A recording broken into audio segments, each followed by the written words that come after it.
Sobre a tortura sofrida pela minha mãe foi colocada com uma jiboia numa sala do Exército Brasileiro. E o senhor disse a seguinte frase: coitada da cobra. Sim, falei. O senhor reitera isso? Reitero. Ela estava andando com quem? Qual o nome do elemento do PCdoB que estava com ela? Com quem ela andava?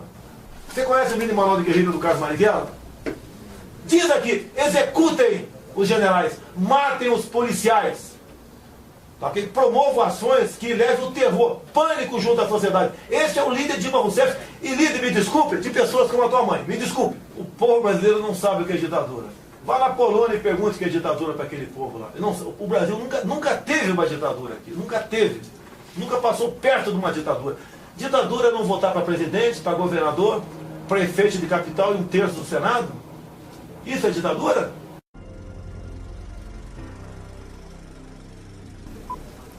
Deputado, o senhor disse que o coronel Carlos Alberto Brilhante Ustra foi o terror da presidente Dilma. E mais de uma vez o senhor já defendeu a tortura. Por quê? O senhor acha que essa é a forma correta de tratar os seus adversários políticos? Você está falando de bandido, para mim. Porque não aceito a rotulação de preso político por parte da maioria dessa esquerda que está aí. Eram bandidos treinados em Cuba e com dinheiro da União Soviética praticaram diversos ataques terroristas no nosso país. Como, por exemplo, o primeiro marido de Dilma Rousseff, Cláudio Galeno, sequestrou em pleno voo um avião com 96 inocentes a bordo e 5 dias depois pousou onde? Em qual país democrático? Em Cuba. Então, esses que praticaram esse tipo de crimes, não digo que eles são perseguidos políticos, como são realmente hoje os perseguidos políticos na Venezuela e em Cuba. Pronto? A outra pergunta tua? Carlos Alberto Brilhante Ustra. O senhor defende a tortura. Quem falou que eu defendo a tortura? O senhor já disse. Quem defende? Qual o limite entre tortura e tratamento enérgico? E citei nesse caso, está citando aqui, um episódio. Tá ok? Imagine um elemento que sequestra um filho de uma pessoa qualquer, né? Menor de idade, um garoto. E você pega no telefone, no orelhão naquela época, né? Não era comum o celular. Alguém. Não, peraí, eu já estou explicando. Não, o que é defender? Nunca defendi tortura. E você pega no orelhão um dos sequestradores. Qual tratamento você vai dar para esse sequestrador para ele dizer onde está o cativeiro? Tem direito a um advogado? Cama, cozinha, né? Presídio de boa qualidade para você, ou um tratamento enérgico? Agora, se o tratamento é enérgico, para quem defende direitos humanos, como defende no Brasil a tortura, que se exploda a maneira como você vai ser se referido a essa pessoa, aquele tratamento. Se é tortura ou tratamento enérgico. Se quer tratar como tortura, pode tratar como tortura, sem problema nenhum. Em 70 e 74, o Carlos Alberto Brilhante Ustra comandou o doicode em São Paulo. Os relatos informam que 47 pessoas desapareceram ou morreram naquele período, quando ele estava à frente do doicode. Se nós pegarmos o número de 400 mortos e desaparecidos políticos no Brasil, esse número no qual o Carlos Alberto Brilhante Ustra estava à frente do doicode é um número considerável. O senhor acha que os crimes dele são justificáveis, é isso? Primeiro, você está pré-julgando o Carlos Alberto Brilhante Ustra. Nunca foi condenado, em instância nenhuma, não temos nada transitado e julgado criminalmente contra Carlos Alberto Brilhante Ustra. Quem foi a primeira pessoa que disse que Carlos Alberto Brilhante Ustra era torturador? Foi a senhora Beth Mendes. Certo? FHC foi no Uruguai, com ela. Lá estava o adido coronel Brilhante Ustra. Na volta, né, Beth Mendes teve um chilique e resolveu acusar o Brilhante Ustra de torturador. Beth Mendes integrou a VAR Palmares de Dilma Rousseff e Carlos Lamarca. Você conhece os atos dessas pessoas combatendo o regime na época? Como, por exemplo, a execução a pauladas na mata do Vale do Ribeira, do tenente Alberto Mendes Júnior. Inclusive, eu estava lá porque eu sou do Vale do Ribeira, Eldorado Paulista, onde o Lamarca, quando passou, feriu 6 soldados, um em cadeira de roda até hoje, e um civil. Mais ainda, a VAR Palmares de Dilma Rousseff, Beth Mendes e Carlos Lamarca foram os responsáveis por uma bomba no QG do 2º Exército de São Paulo, onde morreu o soldado Mário Cosel Filho. Eu tenho muito para falar sobre os assuntos com você aqui. Então, esse tipo de gente que nós combatimos. Quando você era detido, qual o tratamento que eles tinham que ter? Enérgico. E outra coisa, quando fala em desaparecimento, gostei da pergunta. Nós, militares, né, eu não era ainda, era um jovem naquela oportunidade, mas os militares criaram a lei da vadiagem. Ou seja, qualquer elemento tinha que andar com documentos, exatamente para nós combatermos os grupos terroristas que existiam no Brasil. E quando esses elementos, logicamente que andavam com documentos falsos, morriam em combate, eram enterrados com um monte de gente, passavam a ser, então, o quê? Desaparecidos políticos. Me permite mais uma coisa, você vai gostar aqui. Nós temos um jornalista no Globo, Anselmo Góes. Você encontra no jornal da ABI uma entrevista que ele deu em 99, onde ele diz claramente que ele só andava no Brasil graças a documentos fornecidos pela KGB. E ele louva a KGB e diz mais, que ele, como integrante do PCB na época, recebia dinheiros da Rússia, da União Soviética, para poder transitar aqui pelo Brasil. O senhor sempre só um minutinho, Orlando, que está pegando. Não, só um ajuste. O senhor acha que o crime de um grupo ou de uma pessoa justifica crimes cometidos por uma instituição nacional e que exercia o poder de Estado no Brasil? Vocês acusam os militares de serem criminosos. Nós combatimos criminosos. Eu nunca vou defender que um elemento preso seja torturado e executado. Nunca vou defender isso daí. Agora, as pessoas que nós combatimos naquele momento, guerrilheiros, tá, não tinham qualquer piedade com o ser humano. Mas, deputado, as pessoas foram presas, torturadas, mortas e ocultadas. Você está dizendo que foram mortas. Você está dizendo. Todas as pessoas, né, que acusaram o Brilhante Ursula de alguma coisa foram indenizadas. Ou seja, faltou a minha mãe, que está viva, dizer a mesma coisa, para estar ganhando agora uma boa pensão lá no Vado Ribeiro, onde ela mora com 89 anos de idade. Não é muito maior o peso cometido por quem exerce o poder do Estado? Eu gostaria de saber a opinião do senhor sobre isso. Olha, o Estado, uma vez prendendo, não tem o direito de torturar ninguém, mas tem o dever de desvendar aquele crime, que seja com um tratamento bastante rigoroso. Mas foi o que aconteceu, deputado. O que é você quer me induzir? Como explicar a morte do deputado Rubens Paiva? Rubens Paiva, vamos lá. Por coincidência, né? Olha a coincidência. Você está falando com um cara aqui que devia ser entrevistado há muito tempo, né? Então ninguém ouviu o discurso que já fiz aqui na Câmara. Eu, com 15 anos de idade, morava em Eldorado Paulista. Ok? A cidade no Cucuruto, no morro. De cima você olhava uma extensa fazenda, Fazenda Caraitá. Proprietários da Fazenda Caraitá. Família Paiva. Entre elas, Rubens Paiva. Quanta coincidência com o Jair Bolsonaro. Okay? Base de Guerreiro do Lamarca. Vizinha a família Paiva. É muita coincidência o que aconteceu. E outra coisa, naquela época, foi numa cidade ali vizinha de São Paulo, fugiu o nome dela aqui, foi estourado um aparelho. Este aparelho, que foram detidos os elementos, tinha gente que sabia que o Lamarca estava naquela região.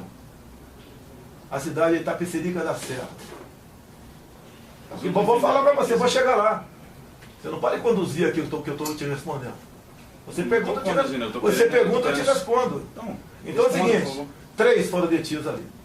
E precisavam, né, esses 3 ser libertados imediatamente. Porque eles iam acabar dizendo sobre Carlos Lamarca, vizinho, né, da família de Rubens Paiva, Fazenda Caraitá em Eldorado Paulista. Então, para botar esse em liberdade, que eles conseguiram imediatamente? Sequestraram o cônsul japonês em São Paulo. Alguns dias depois, né, alguns guerrilheiros, entre eles, esses 3 foram postos em liberdade. E ficou a dúvida, que logo depois foi estourado o aparelho de Carlos Lamarca no Vado Ribeira, onde eu estava lá, com 15 anos de idade. Quem foi que dedurou? Foi Rubens Paiva ou foram aqueles 3 nos momentos logo depois que foram detidos? Logicamente, né, que vão culpar Rubens Paiva. Rubens Paiva desapareceu logo depois. Rubens Paiva desapareceu sob o comando das Forças Armadas. Você não tem prova que eles morreram lá dentro. Você não tem prova. Documentos que comprovam a entrada Você dele. acha que tem documento? Que a entrada entrou, e daí? Quantos entram e saem? Entrada dele, depois ele desaparece. Ele foi morto pelas Forças Armadas. É que você está dizendo. Ele foi morto pelas Forças Armadas. É que você está dizendo. Tá? Eu não tenho certeza disso. O deputado Ulisses Guimarães disse a seguinte frase: a sociedade foi Rubens Paiva, não os fascínoras que o mataram. Ele disse isso na promulgação da Constituição de 88. O Ulisses Guimarães votou no Marechal Castelo Branco a votação aberta para a Presidente da República à luz da Constituição de 46 aqui dentro. Eu quero saber o que isso tem a ver com a morte do Rubens Paiva. Mas ele está dizendo que os fascínoras que o mataram são os militares, deputado. Olha, se nós vivíamos uma ditadura, ninguém ia acusar o ditador de fascínio. Concorda com isso? Vá lá no Irã, na Coreia do Norte, ou em Cuba, acusar o ditador. Ele falou isso na promulgação da Constituição de 88. Ele falou, ele já falava há muito tempo, ele chamou os ministros três patetas também naquela época. Ele foi uma pessoa aqui dentro que depois de algum tempo combateu o regime militar. Queria combater ou não? Ele queria direta já. Tanto é que ficou conhecido como o senhor direta já. E digo para você, né? O povo foi iludido, foi às ruas, não foi para pedir segurança, saúde, educação ou abaixo a corrupção. Foi para pedir direta já. Estão votando até hoje. Eu estou batendo nessa questão. Você quer que eu confesse uma coisa que eu não tenho certeza? Não. Eu estou batendo nessa questão do Rubens Paiva para te perguntar o seguinte. O senhor acha que são justificáveis os crimes cometidos pela ditadura militar no Brasil contra os militantes de esquerda? Esses militantes de esquerda eram treinados onde? Treinados onde? Eram treinados onde? Deviam obediência a quem? Acabou de morrer o Geneton Moraes. Aqui tem pouco tempo. Numa entrevista dele com Carlos Eduardo Clemente da Paz, o Clemente da Paz, né, falou, por livre e espontânea vontade por Geneton, o comandante do exército cubano ofereceu-nos 100 homens para a guerrilha do Araguaia. Este pessoal queria democracia em nosso país? Deputado, o senhor está batendo numa tecla dos militantes de esquerda que foram para a luta armada, não é isso? Sim. Posso te dizer que existiam realmente militantes que foram para a luta armada. Mas a liberdade no país, ela não existia. Deixa eu te falar, meu ponto de vista também. Aqui, entre esses militantes comunistas que foram torturados, haviam estudantes. Estudantes, sabe o que eles tinham feito? Pichado o muro, dado panfleto, falado em liberdade. Alguns, com o tempo, foram para a luta armada. Outros foram presos, nunca tinham pegado em armas. Foram torturados. Se nós formos sair daqui agora, formos para o Papuda, e perguntarmos para os presos se estão sendo torturados, maltratados, 100% vai dizer que sim. Eu nunca vi um detido dizer que é inocente ou que não foi maltratado. É a política deles, de vitimização. O senhor está dizendo que eles mentiram sobre Muitos mentiram, sim. Deputado, tem mais de 5 mil denúncias de tortura da ditadura militar. Todos esses que foram torturados estão muito bem indenizados. Ganham pensões e foram indenizados. Compensa falar que foi torturado e foi maltratado. Compensa e muito. E vocês, né, eu digo vocês, né, eles não respeitaram a lei da anistia em vigor até hoje. Nós sempre, militares, pugnamos, né, por uma anistia ampla, geral e restrita. E setores aqui da Câmara, em especial o MDB na época, não queria essa anistia ampla para exatamente não ter concorrência com nomes outros que vieram de fora para cá. Os militantes de esquerda foram processados, deputado. Os militantes de esquerda foram presos, exilados, perderam direitos de estudar na faculdade. Os militantes de esquerda, eles foram condenados. Ninguém do Exército foi condenado. Ninguém do Exército cumpriu um dia. Mas cumprir pena por quê? Você estava defendendo a democracia? Olha, se esse pessoal tivesse ganho a guerra naquele momento, tu não estaria me entrevistando aqui, né? E nem eu estaria falando com você aqui agora. Estaremos talvez todos cortando cana.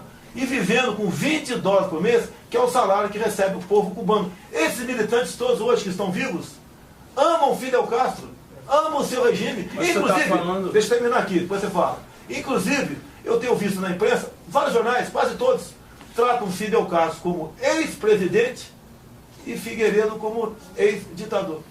Mas o senhor se comporta como se os militares não tivessem cometido crime. Qualquer regime tem problema. Então eles cometeram crime problema. ou não? Quero saber o seguinte, a Convenção de Genebra, ela aponta que os presos devem ser tratados com humanidade. No Brasil, os militantes comunistas presos, isso é um fato, deputado, não dá para reescrever a história. Eles foram torturados, eles foram mortos pelo regime. Você Isso acredita na Comissão Nacional da Verdade? Como você acredita? Você acredita no relatório da Comissão Nacional da Verdade? Muitas informações ali estão corretas, sim. Ah, você acredita? Claro.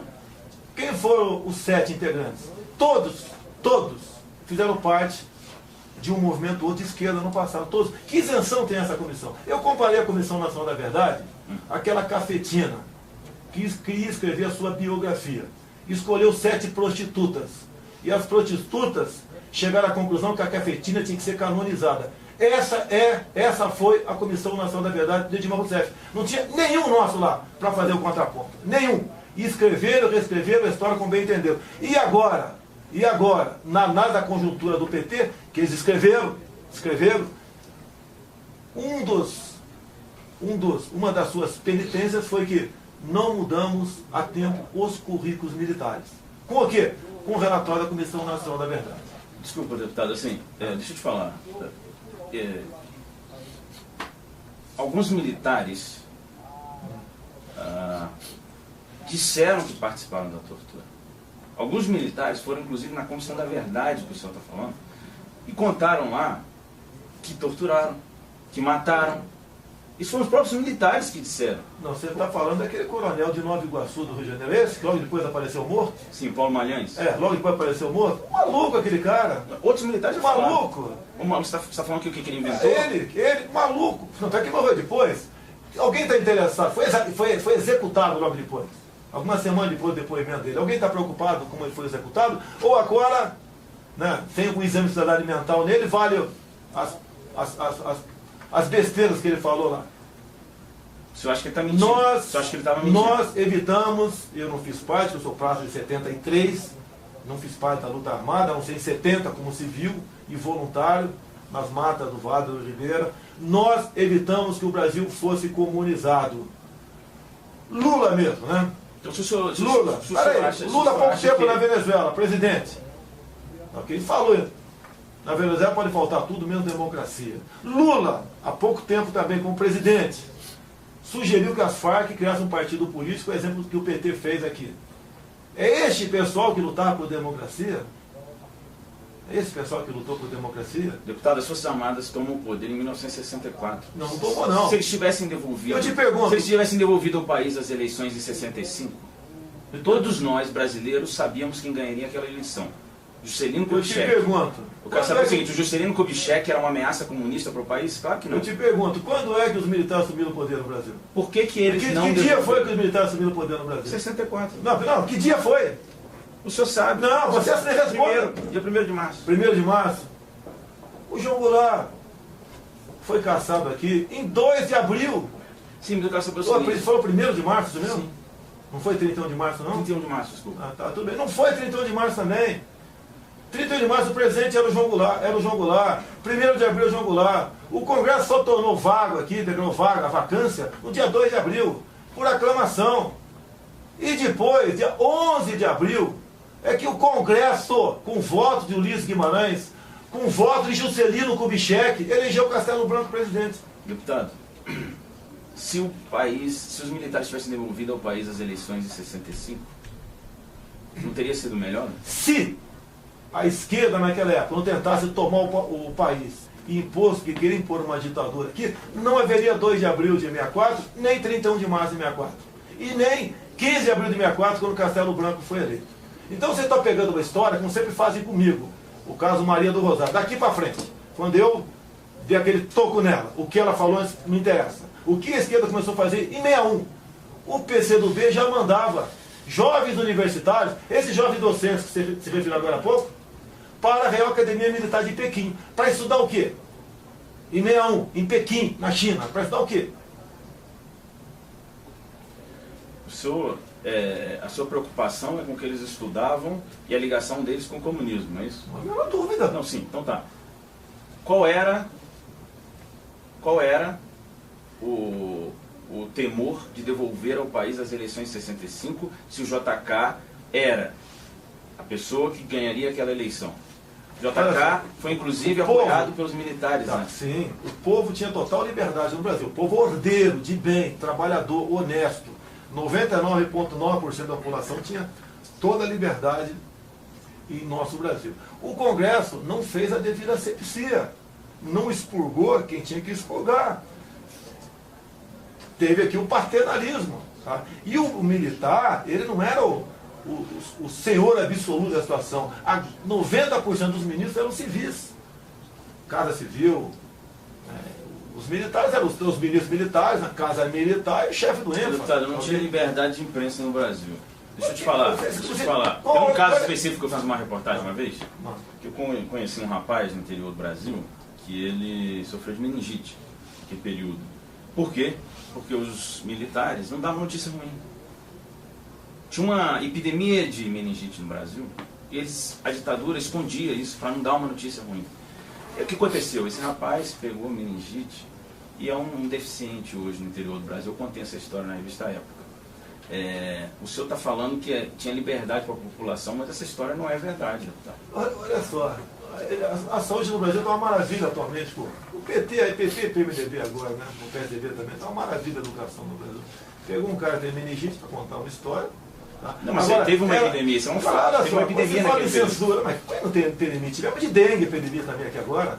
Epidemia. Sim, tá? Mas agora tem pessoa para falar, tem uma epidemia de epidemia. Em que ano foi isso daí, desse garoto de meningite? Que ano foi? Foi durante a ditadura, em 73.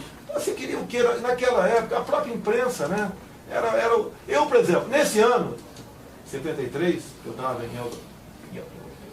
até 72, eu estava em Eldorado Paulista, eu entregava o jornal do Estado de São Paulo. Chegava o jornal do Estado de São Paulo. Censurado, chegava censurado. Peraí, vou te falar lá. Chegava o jornal 1 da tarde, eram 32 jornais, eu entregava os jornais lá. Era o jornalismo, dos trabalhos meus nessa época. Agora, a censura que havia em algum momento, tá, tinha relação de causa e efeito. Hoje em dia você pega um telefone celular e fala com o outro lado do mundo, né? 20 mil quilômetros de distância, né? Em fração de segundos.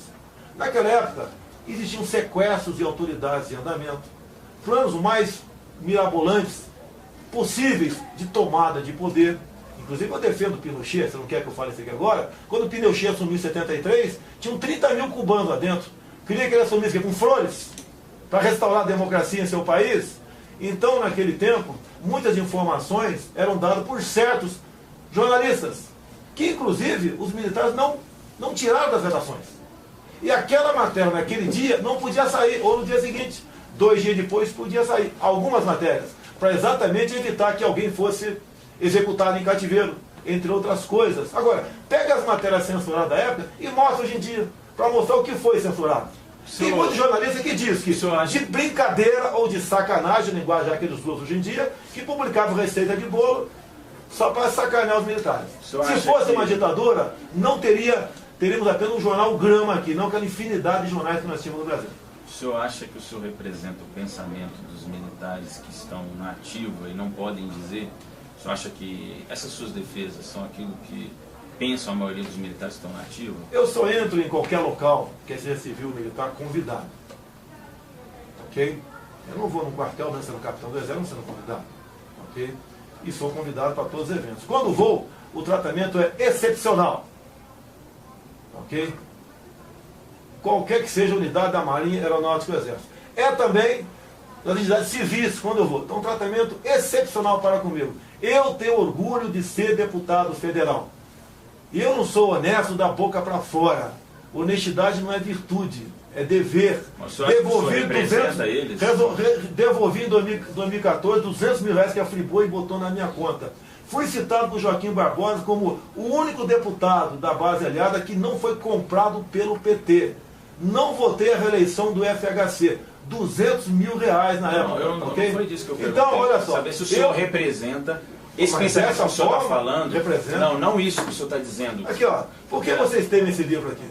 Eu não tenho esse livro com fatos, com verdades.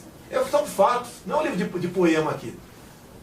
Tá? Desses que ficam escrevendo maravilhas de ser de esquerda, ficam pregando a perfeição hipotética por aí. É verdade. Então o senhor acha que o senhor representa o que os militares pensam, estão na ativa e não pode dizer? Nunca perguntei para eles isso. A maneira como me tratam, quando o senhor está lá com a eles, maneira como me tratam, eu sinto que existe afinidade na maioria das coisas que eu falo. Sim. Entendi. Então o senhor acha que muitos militares devem concordar com o senhor? Civis, muito mais civis. Mas militares? Também, militares e civis. O senhor acha que pode acontecer de novo no Brasil? O que aconteceu, deputado, das Forças Armadas assumirem o poder, tomarem o poder, que o senhor não gosta de dizer? Não, ninguém tomou o poder. Tem eleição, pô. O Ulisses Guimarães votou em Castelo Branco. Como é que tomou o poder? Como é que tomou o poder? E depois, eu te perguntaria, agora deixa eu te perguntar também. Você acha que a eleição do Tancredo Neves foi justa? Não, eu quero Nós saber. estamos te perguntando, Mas me responda, me responde minha pergunta. Eu quero saber se o senhor pode me responder. Me responda também. Mas eu sou, o senhor que é deputado, eu sou jornalista. O Tancredo Neves foi uma eleição justa? Me responda. Eu preferia... Foi justo? Não te responda, vai, peraí. Deputado, não, eu não estou sendo entrevistado por um robô. Eu não estou sendo entrevistado por um robô. O senhor não está sendo entrevistado por um robô. O robô que eu fui entrevistado... Eu quero entender do senhor. O robô que eu fui entrevistado foi no programa CQC do caso do Preta Gil. Isso. Deputado. Lá foi um robô. Deputado. Eu te pergunto. Isso pode voltar a acontecer no Brasil? Eu te pergunto, Ulisses... Responda, por favor. Eu sou jornalista, por que o senhor quer saber minha opinião? Você achou justo? Você tem que ter opinião, você não é um... Mas por que o senhor quer saber minha opinião? Você não é um vegetal. O senhor então é a eu vou te autoridade, o senhor é eu vou te responder para autoridade, você. Eu não. Foi justa a eleição do Tancredo Neves. Você achou que não, então? A gente acabou de dizer que não. Não, eu tô Você acabou de dizer que não. Que eu não sou autoridade e o senhor é autoridade. Tancredo Neves eu não sou autoridade, foi isso que eu quis dizer. Tancredo Neves foi eleito da mesma maneira que Castelo Branco, Costa e Silva, Médici, Gás e Figueiredo, indiretamente pelo Congresso Nacional. Vivíamos numa normalidade à luz da Constituição. O Congresso sob armas, deputado. Quem sob armas? Sob armas, deputado. Os militares tomaram o poder e eles comandavam o país sob armas. O Congresso foi fechado pelos militares com armas, é isso? Um deputado, te responde, o deputado Rubens Paiva foi preso e morto. Você está dizendo que eu falei de uma possibilidade de ser a esquerda, aqueles três. O senhor não pode reescrever isso. É uma possibilidade. É uma possibilidade. Por que não? O senhor não pode reescrever isso. Eu quero saber se... Você quer falar sobre Herzog também? Eu quero saber se o senhor acha que pode voltar a acontecer, deputado. O senhor ainda pode não respondeu voltar. Minha pergunta. O povo, olha só. Antes de 31 de março, 2 de abril de 64, o povo estava nas ruas. Estavam as mulheres de marcha com Deus pela família. Estava toda a mídia, os teus colegas estavam lá, exceto o jornal Última Hora. Toda a mídia queriam que os militares assumissem. Estava a OAB, estava a Igreja Católica, os empresários, os agricultores, todos queriam sair do João Goulart, porque sabiam que o Brasil estava com a cabeça na guilhotina, estava pronto para ser comunizado. Brizola pregava abertamente, antes de 64, queremos uma nova Assembleia Nacional Constituinte, integrada por camponeses, operários e sargentos, sempre usando o povo para, ao chegar ao poder, dar a banana para o povo, como todas as ditaduras deram no mundo todo. Nós, militares, e eu sou capitão do Exército Brasileiro, tenho muito orgulho do período 64 a 85, muito orgulho, que pese alguns problemas terem ocorrido, algumas injustiças terem ocorrido, que acontecem em qualquer lugar, até dentro da nossa casa, quem dirá dentro do governo. O senhor não me respondeu. Por quê? Você pode acontecer novamente? Depende do povo. O Exército, nunca fez parte de joguetes políticos.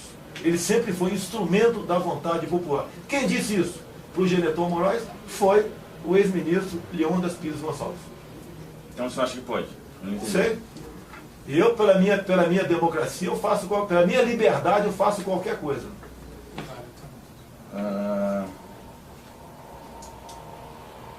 Sobre a tortura sofrida pela minha mãe foi colocada com uma jiboia numa sala do Exército Brasileiro. E o senhor disse a seguinte frase: coitada da cobra. Sim, falei. O senhor reitera isso? Reitero. Ela estava andando com quem? Qual o nome do elemento do PCdoB que estava com ela? Com quem ela andava? Se foi colocada jiboia na sala dela, não sei. É o que ela está dizendo. Não sei. Isso aconteceu. Não sei. Então o senhor reitera. O próprio Malhães disse que usava as cobras, né? Poxa, a cobra picou alguém? Matou alguém? Se é que houve cobra? Então o senhor acha correto? Vive se vitimizando. O senhor acha correto colocar uma mulher de 19 anos? Eu te perguntei, ela andava, já que é tua mãe, agora você pode responder, ela andava com quem? Qual o nome do elemento do PCdoB que andava com ela? Partido Comunista Brasileiro. Qual era o nome? Militantes, ela era militante. Era estudantil, militante de base, sim, tinha entrado num partido comunista. Tudo bem. Onde impera o comunismo atualmente, o povo tem liberdade? Tem liberdade? Te perguntando, tem liberdade? Na Não ditadura tem. tinha liberdade aqui no Brasil, deputado? Olha, eu aproveito a oportunidade que você vai botar no ar tudo que você está perguntando aqui. Vocês aí, perguntem para os seus avós como eles viviam naquele momento. Tenho certeza que vão responder que tinha liberdade, tanto é que nós lançamos o programa Brasil Ame ou Deixo. Podiam ir e vir para onde bem entender, tinham segurança, tinham escola de qualidade, tinha uma saúde muito melhor do que é hoje, os professores eram respeitados na sala de aula, não existia essa ideologização, foi uma juventude de ouro. O pessoal da minha faixa etária são muito mais bem sucedidos que o de faixa etária de 40 anos de idade e vão ser melhor que o de 20, formado para essa esquerda que está aí. O senhor defende coisas absurdas, deputado. Assim, sinceramente, eu vim aqui para tentar ter uma conversa com o senhor, na qual o senhor realmente dissesse, né, sua visão sobre aquele período. O senhor deu a sua visão sobre aquele período. Na minha visão, o senhor acredita que foi correto os crimes cometidos pelas Forças Armadas no Brasil. Isso faz parte da história. Você não está dizendo, você está botando palavras na minha boca. Isso faz parte da história. Você está botando palavras na minha boca. Você não falou em nenhum momento dos militares mortos pela esquerda. Já que eles são santos, a esquerda é tão pura, queria paz, liberdade, amor. Você não falou de nenhum militar executado até agora pela esquerda. Eu te perguntei, o senhor acha que o crime de um grupo ou de uma pessoa justifica crimes cometidos por uma instituição nacional que exercia poder de Estado? Ninguém está justificando o crime de ninguém. Você que está botando na conta das Forças Armadas crimes. Agora, é a mesma coisa. Quando o policial militar mata alguém num local lá violento no Rio de Janeiro, a imprensa toda vai para cima do policial militar. Como que aquele elemento não podia receber aquele tiro, porque o coitado do bandido estava com uma 1380, o policial estava com um fuzil, a resposta foi desproporcional. É o politicamente correto. Continue defendendo isso, que mais cedo ou mais tarde vocês podem até, talvez, conseguir seu intento. Todos nós vivemos no Brasil igualdade, na miséria. Só para pontuar, no caso da minha mãe, por exemplo, ela nunca tinha pegado em armas. Poxa, se ela estava com elementos do Partido Comunista Brasileiro, queria impor aqui a ditadura do proletariado, ok? Foi detida. O que aconteceu com ela? Não sei. Como é que você quer botar? Eu sei. Mas você, ela te disse. Eu sei. A esquerda área toda aí disse que foi torturada, perseguida, eram coitados. Foi torturada. De um lado estava, dessa briga toda, de um lado estava Carlos Alberto Brilhante Ustra, e de outro lado nós tínhamos Dilma Rousseff, Frank Martins, que disse claramente que era para executar o embaixador americano, José Genuíno, José Dirceu, que fez curso de plástica em Cuba. De que lado você, povo, vai estar? Do coronel ou desses que estão aqui, que inclusive agora enterraram o Brasil aqui na corrupção?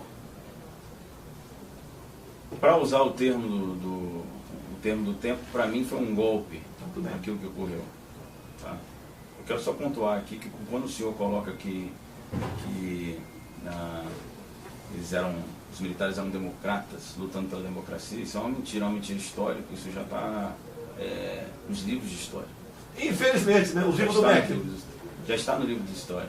Mas porque é um fato, deputado. Quem botou isso lá? Eu não estou aqui para ficar defendendo um lado ou outro. O que eu quero fazer aqui é contar a história de um período. Só que a história do período ela existe, não dá para recontá-la. Exatamente. A minha visão então você está contra a Comissão Nacional da Verdade. Recontou a história. Não, ela foi pela primeira vez, ela foi atrás dos crimes cometidos pelos militares no Brasil. A esquerda naquele período foi presa, exilada, sofreu diversas coisas, condenada. Os militares nunca sofreram nada. Os militares nunca sofreram nada. Não tem um militar que foi para a cadeia e os crimes foram cometidos. Tem algum militar que foi executado, foi morto? O recruta Mário Cosel Filho sofreu o que ele? Eu volto a te perguntar. Sofreu o que o militar Mário Cosel Filho? O crime cometido por uma pessoa justifica os crimes cometidos pelo Estado. Quando o policial militar mata alguém que está atirando nele, não justifica porque ele está defendendo o Estado, não poderia reagir com um fuzil, um pobre coitado de um bandido que está atirando com uma 380 em cima dele. Nós estamos falando de militantes que estavam presos já. Olha só, os presos em qualquer lugar do Brasil vão dizer que estão sendo maltratados. eles procuram se vitimizar. Os militantes comunistas não se vitimizaram, deputado. Não Eles se foram vitimizaram. torturados. Em algum momento, no relatório da Comissão Nacional da Verdade, apareceu a história do primeiro marido de Dilma Rousseff, ou do segundo, que ambos estão vivos ainda, o segundo, Carlos Araújo, que falou no final de um programa de televisão numa boa, que passou lua de mel com Dilma Rousseff, pegando armas em quartéis, expropriando bancos e assaltando caminhões de carga na Baixada Fluminense. Por ironia do destino, uma entrevista ao vivo, não sei se Rádio Guaíba ou Gaúcha, dei aqui, gravamos. Eu perguntei para o Carlos Araújo, que ele resolveu me falar sobre o Rio Centro. Eu perguntei, quando você roubava caminhões de carga na Baixada Fluminense com Dilma Rousseff, houve algum latrocínio? Resposta dele gravada aqui comigo. Depois de eu insistir, ele respondeu, se houve ato de violência, foi residual. Eu respondi para ele, matar caminhoneiro, assaltando caminhões da Baixada, é uma questão residual? Pela causa vale tudo? Este é o pensamento dessa gente? Olha, um dos ícones da esquerda, Dilma Rousseff, né? Não consegue ligar uma frase a outra, uma analfabeta funcional. O senhor usa um raciocínio que pode ser usado contra os militares também. Né? Olha, eu falo por mim. O senhor usa um raciocínio que justifica os caras, eles estavam presos, jovens presos, foram torturados, mortos Jovens. e enterrados. Ocultação de cadáveres. Jovens, muito jovens. O deputado Maria do Rosário defendeu? Deputado, eles estavam defendendo a liberdade no país. Que liberdade!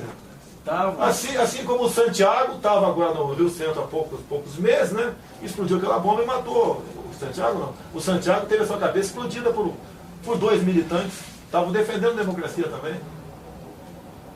Que defende a democracia é essa? Nós temos visões diferentes. Ah, tudo bem, lógico. Me desculpa aqui, você é filho de uma senhora que diz isso para você. Lógico, eu não quero botar você com a tua mãe, nem você vai se colocar com a tua mãe. Jamais. Jamais. Tá? Você tem parabéns, você como filho. Agora, se a tua mãe tivesse com o grupo, aquele grupo com a turma toda, vencido aquela guerra no passado, nós todos estaríamos sendo torturados agora, como está o povo cubano, como está o povo norte-coreano. Deputado, essas coisas que o senhor fala, desculpa, assim, o senhor está falando, assim, os militantes comunistas nunca tiveram chance de ganhar isso que o senhor está falando. Não? Não, nunca tiveram, tá? Nunca tiveram. Nunca tiveram.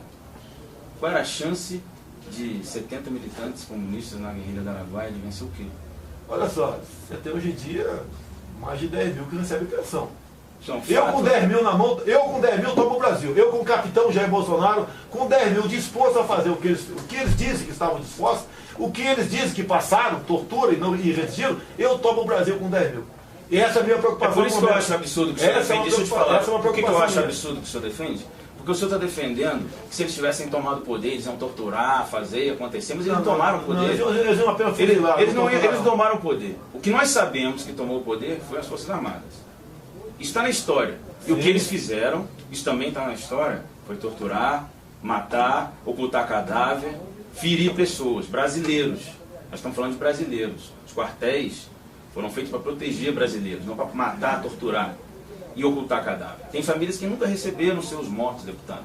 Então, assim, uma coisa é o senhor ficar falando do que poderia, do que aconteceria, do que o senhor acha, a sua visão, né? Você tem que deixar acontecer para tomar mas nós estamos falando de algo que aconteceu. Eu estou falando de algo que aconteceu. O senhor não deixa as pessoas falarem de algo que aconteceu, é um fato. As pessoas foram torturadas em quartéis brasileiros, as pessoas foram mortas e os corpos foram ocultados. Se o senhor quer fingir que isso não aconteceu, uma escolha sua. Vamos supor que fosse verdade que você está falando. Quem foram essas pessoas? Qual foi a vida pregressa delas? Pior do que aqueles 111 que morreram. Pior que aqueles 111 que morreram em guerra civil. Pior. Lutavam sim para impor a ditadura do proletariado. O próprio. Queria te agradecer. Não, vou continuar. Não, pera, me dá mais um minuto. Você veio aqui achando que, como eu sou candidato a presidente da República, eu ia pegar e ter uma nova. Ah, mas sabe, eu não vou contemporizar.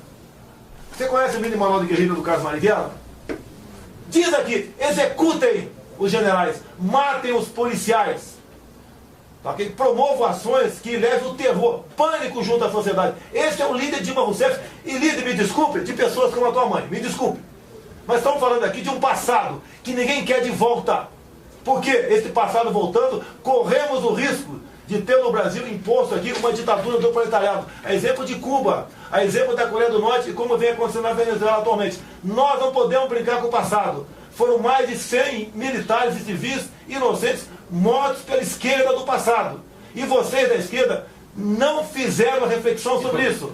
Se você está defendendo a esquerda, não, eu quero só... Deputado, você é mais novo do que eu. Voltar, claro, bem mais novo. Eu quero só voltar a dizer que os crimes cometidos por algumas pessoas não justificam os crimes cometidos pelo Estado brasileiro. O senhor está falando dos... O senhor fica apontando os crimes da esquerda, mas o senhor nega a existência dos crimes. É a mesma coisa, morre um traficante. Quando o senhor diz que a história não quer que volte, a história não quer a volta da ditadura militar brasileira. É isso que a história não quer. O povo brasileiro não sabe o que é ditadura.